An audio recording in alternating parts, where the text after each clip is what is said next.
குழந்தைகளுக்கு நாட்டு மருந்துகள் கொடுப்பதற்கும் கை மருத்துவம் செய்வதற்கும் மருத்துவர்களின் ஆலோசனை பெற்றிருக்க வேண்டும் என்று சித்த மருத்துவர் காமராஜ் அறிவுறுத்தியுள்ளார்.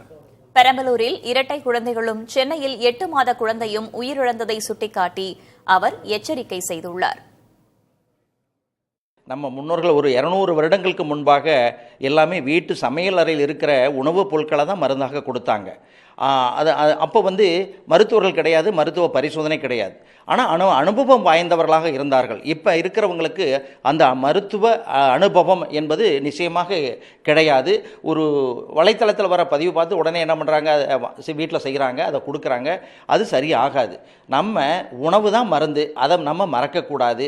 உணவாக இருந்தாலும் மருந்தாக இருந்தாலும் எதையும் அளவோடு நாம் பயன்படுத்த வேண்டும். மருத்துவர் ஆலோசனையோடு பயன்படுத்த வேண்டும். நாமளாக அதை வாங்கி பயன்படுத்தக்கூடாது. ஏன்னா கை வைத்தியம் என்பது இப்போ மருத்துவர் இல்லைன்னா பரவாயில்ல, எல்லா மருத்துவர்களும் இருக்கிறாங்க, பக்கத்திலேயே இருக்கிறாங்க. ஏன் அரசு மருத்துவமனையும் பக்கத்திலேயே இருக்குது. அதனால் எந்த ஒரு குறிகுணங்கள் மாறுபட்ட குறிகுணம் தெரிஞ்சால் உடனே மருத்துவமனைக்கோ அல்லது மருத்துவர்கள் இருக்கின்ற இடத்துக்கோ சென்று மருத்துவம் பார்ப்பது தான் நம்மளுடைய ஆரோக்கியத்திற்கு மிகவும் நல்லது.